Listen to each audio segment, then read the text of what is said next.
What are your thoughts? Did I get back to that original question that we asked, which was, did François Fillon run a great primary campaign, but not so good in a general election? Yes, well, the primaries were followed closely by Greek media, and I think the Greek public were impressed by the quality of the discussion. I think it was a good result for the French democracy in general, because it was very different from what we saw in the States. The States were exchange of insults, and in France was real political discussion. So I hope that it stays on in the election as well, because France needs to lead in a political sense Europe as well.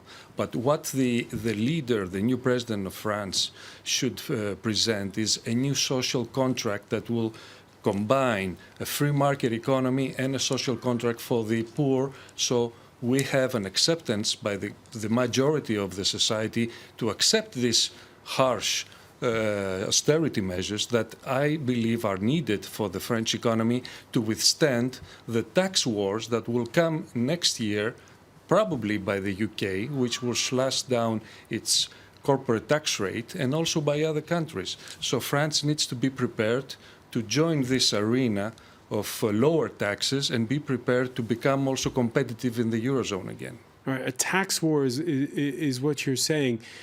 Greece, obviously, with the huge recession that you have, we can even call it, I suppose, a depression.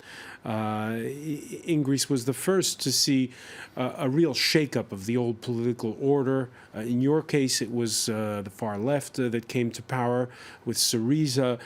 When you have a look now that everything that's happening, Brexit in June, you mentioned it, the election of Donald Trump. We have the election coming up this weekend in Austria of the president, the referendum in Italy, and then Dutch elections. I'm seeing the far-right leader, Geert Wilders, who is ahead in the polls, the latest polls we saw this Monday. This blowback against globalization, you're saying it's now going to lead to a tax war. Yes, because the British Prime Minister, Miss May, said she's going to slash the corporate tax to become more competitive after Brexit. So we're going to see lower tax rates in the outside of Europe. So Europe needs to be more competitive. The German government has announced it will also have tax cuts for 2017. The German budget passed last week, and it has lower taxes. So France needs to follow with lower taxes as well to stay competitive.